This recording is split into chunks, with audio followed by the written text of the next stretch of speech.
जो बीजेपी की सरकार चला रही है इसको कंडम करते एक रेजोल्यूशन पास किया। ये अनडेमोक्रेटिक है, के खिलाफ है और लोकतंत्र को अगर बचाना है तो हम सब लोग मिलके लड़ना होगा। मंच पर पधारे हुए सारे नेतागण और यहाँ पर मौजूद सभी मीडिया के दोस्तों और जो इस हमारे इंडिया गठबंधन में जो आए हुए वो सभी नेता लोग, आज हमारी चौथी मीटिंग यहाँ पर दिल्ली में हुई। ये चौथी मीटिंग में 28 पार्टी ने हिस्सा लिया और 28 पार्टी के नेता लोग अपने अपने विचार को कमेटी के सामने यानी गठबंधन के सामने रखा। और ये खुशी की बात है, सभी ने यूनानिमसली एक होकर आगे किस ढंग से गठबंधन का काम चलना चाहिए और लोगों के हित में सब मिलके किस ढंग से अपने को एजिटेशन करना है या जो भी इश्यूज है उसको उठाना है।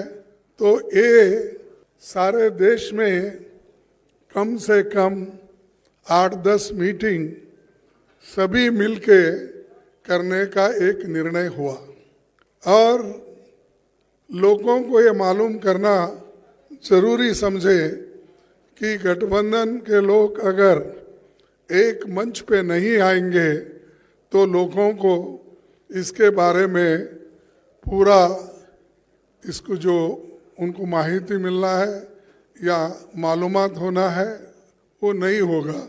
इसीलिए सभी ने माना और सभी लोग मिलके ये निर्णय लिए हैं। ये एक बहुत अच्छी बात है कि हमारी मीटिंग कम से कम 2-3 घंटे चली। दूसरा चीज जो हमारे 142 लोग एमपीस, अब तो 151 हो गए शायद, तो इतने एमपीस को जो सदन के बाहर डालकर सदन जो बीजेपी की सरकार चला रही है इसको कंडम करते हुए हमने एक रेजोल्यूशन पास किया कि ये अनडेमोक्रेटिक है और लोकतंत्र के खिलाफ है और लोकतंत्र को अगर बचाना है तो हम सब लोग मिलके लड़ना होगा और इस लड़ाई के लिए सभी लोग तैयार हैं। और ये पहली बार है हिंदुस्तान के इतिहास में डेमोक्रेटिक एक प्रोसेस में कि जो मुद्दा हमने हाउस में उठाया था वो कोई गलत मुद्दा नहीं था। वो मुद्दा यही था कि जो लोग सदन के अंदर आए वो कैसा आए और किसने उनको लाया और किस ढंग से वो सब तरफ जाके स्लोगन दिए, सभी किए, लेकिन उनके जो मुद्दे थे वो लोकसभा में उन्होंने अपने आवाज से उठाया था। हम पहले से भी यही कह रहे हैं कि होम मिनिस्टर या प्राइम मिनिस्टर सदन में आइए, जो घटनाएं घटी है उसके बारे में सदन को अवगत कराइए, मालूमात कराइए लोकसभा को और राज्यसभा को। लेकिन उन्होंने नहीं माना। मेरे को समझ में नहीं आता, सदन इधर चल रहा है, ये लोग अहमदाबाद में बिल्डिंग इनॉग्रेशन जाते हैं, सदन इधर चल रहा है, मोदी जी अपने कॉन्स्टिट्यूंसी में जाके घूमते हैं। ये क्या है? ऐसा कभी नहीं हुआ। सदन यहाँ देश में रह के और सभी तरफ अपने भाषण देने लगे, लेकिन पार्लियामेंट में क्यों नहीं आए, लोकसभा और राज्यसभा में क्यों नहीं आए? तो ये जो उनकी मंशा है कि डेमोक्रेसी को खत्म करना, अगर नहीं गए तो क्या होने वाला, वो कौन पूछने वाला है? और यहाँ तक कि 151 लोगों को सस्पेंड करके बाहर जो निकाले, ये पहला इंसिडेंट है कि देश में इतने लोगों को आज तक किसी ने सस्पेंड नहीं किया था। ये सरकार ने प्रोत्साहन देकर सस्पेंड करने के लिए लगाए। ये बड़ी बुरी बात है और इसके लिए हम लड़ेंगे, मैदान में जाएंगे। जो आज प्राइम मिनिस्टर और होम मिनिस्टर समझ रहे हैं कि हमारे सिवाय हिंदुस्तान में और कोई भी नहीं, हम ही हुकूमत करने के लायक है, ये उनका समझ है।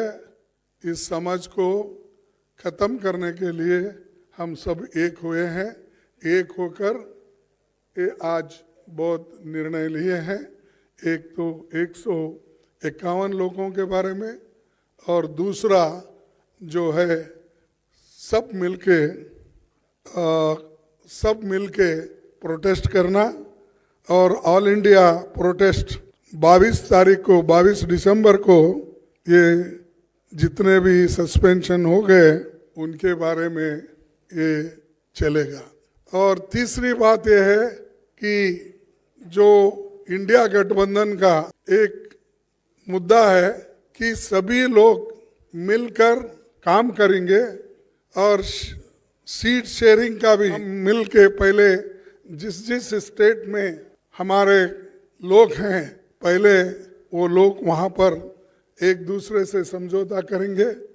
अगर कहीं दिक्कत है या कहीं अभी नहीं बन सकता उसके लिए फिर यहाँ पर हमारे जो इंडिया गठबंधन के नेता लोग हैं उसको डिसाइड करेंगे।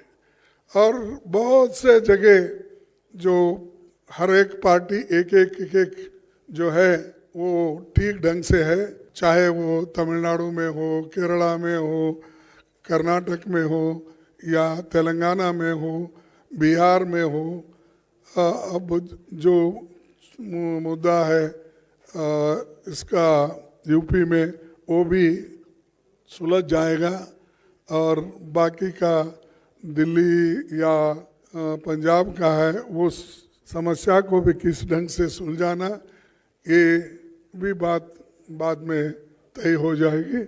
तो ये हमने तय करके ये मीटिंग करा। मुझे खुशी है कि इस मीटिंग के 28 पार्टी के नेता लोग और सभी दिग्गज यहाँ जो बैठे हैं वो सभी ने कोऑपरेट किया और कोऑपरेट करके इस मीटिंग को यशस्वी बनाया।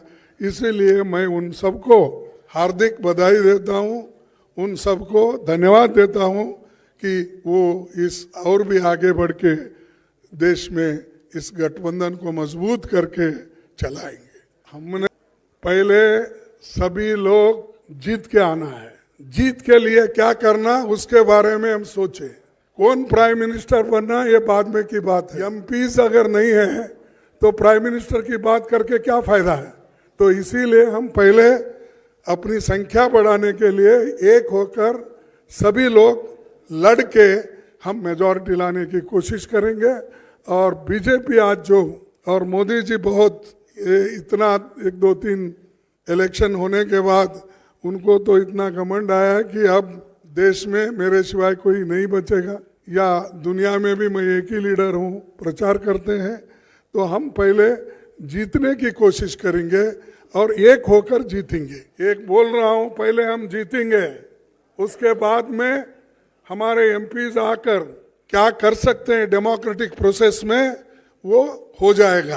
पहले हमारे को चिंता है जीतने की और आप लोग सभी उस दिशा में सोचिए, नहीं कि उन्होंने ये बोला हमने ये बोला, ये तो हमारी इंटरनल बात है, उसमें कोई ये नहीं है। Thank you. साथियों आज की बैठक के बाद सभी पार्टियों ने ये गुजारिश की खरगे जी से कि वो आपको ब्रीफ करें। जो मुद्दे उठाए गए थे इस बैठक में उसकी जानकारी आपको खरगे जी ने दी है। इसके अलावा जैसे कि उन्होंने कहा है 22 तारीख को सारे देश में सभी राज्यों में प्रोटेस्ट होंगे। जो 151 एमपी अब तक सस्पेंड हुए हैं, इंडिया पार्टी के एमपीज जो लोकसभा में और राज्यसभा में उनको सस्पेंड किया गया है, उसको लेकर सारे देश भर में प्रोटेस्ट की जाएगी। शुक्रिया।